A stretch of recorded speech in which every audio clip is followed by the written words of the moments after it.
Today on Catastrophic Farms, I want to show you guys one of my gigantic failures. Yeah, it's an old corn elevator. This should be fun. So we have a very small hay baling operation out here on the few acres of pasture I have out front.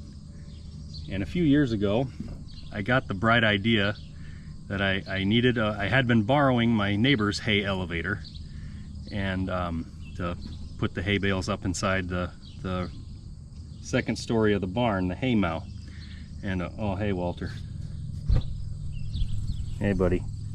Yeah, you're rubbing my leg. Yeah, all right. So instead of borrowing his hay elevator every year, I thought, you know what, I'm gonna buy one. Well, I started looking around for used ones and even new ones, and they were a lot of money. So I thought I got to come up with some other way to get the hay bales up to the second floor of the barn.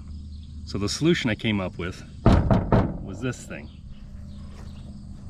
All this is a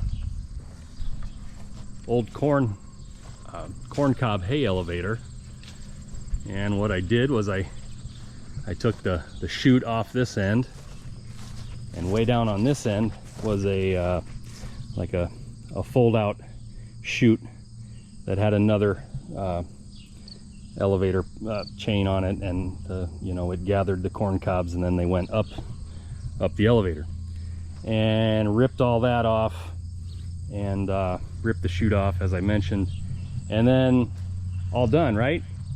I could just plop the hay bales on here and the chain would take them right up where they needed to go.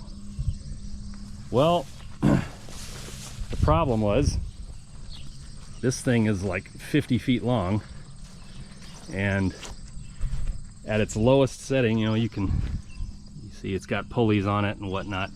At its lowest setting, it was too high for the door of the hay mow. That's the door right there. Couldn't get the tip of the elevator in there, it was too high.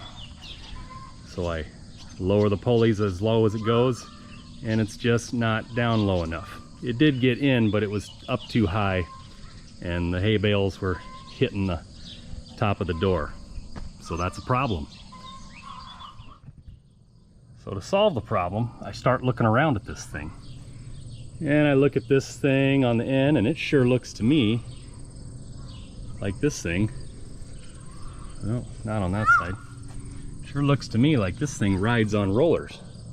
See? Yeah. Then I come down to this end and I see this big bar that's hanging out now on the other side. And so I figure out this thing must slide. You know, you should be able to pull that pin and then push on the end with the hitch, slide the thing front or back, whichever way, then it should get it lower, right, on the other end. If I'm drawing this side forward, that end should be a little lower by the time, yeah, anyway, that's what I was thinking. Or I could be totally wrong about that, not sure. Anyway, so I get the bright idea. I'm going to pull that pin out. I chock the wheels, hook the tractor up to the hitch on this end, and I start pulling.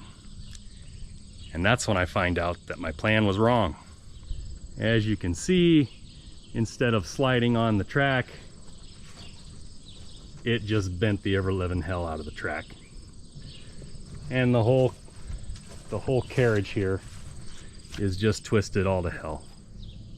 Yeah, pretty ugly. That's not straight. So I tried to go the opposite way with the tractor, block the other side, push, and it just bent worse. And that was like 2 years ago. And I kept telling myself I was gonna try to fix this thing. I was gonna maybe try to push down on the framework of the carriage with the tractor and try to straighten it out. I don't know. I'm really not sure. But a couple of years have gone by, and it's really just in the way, and I fall further and further behind all the time, so I'm kind of thinking this isn't going to probably happen. So I guess my next step is to try to call a scrapper or something. I don't know. I don't know what the heck to do with it. There's a scrap yard about 10 miles away, but I don't really want to pull this thing 40, 50 feet long down the highway. I don't know. And it's actually a little dangerous, to be honest. The only thing holding it up in the air is those cables. I don't know. It's just a mess and an eyesore and a point of failure. Yes, you heard that right. I admit it, it's a total failure. Real shame too. It was a nice corner elevator made by New Idea. I think they might have made these in Fort Dodge years and years ago, where I'm from.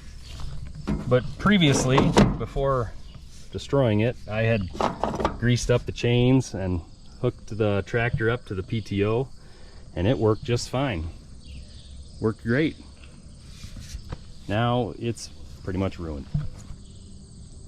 So I tell you this tale for a couple of reasons.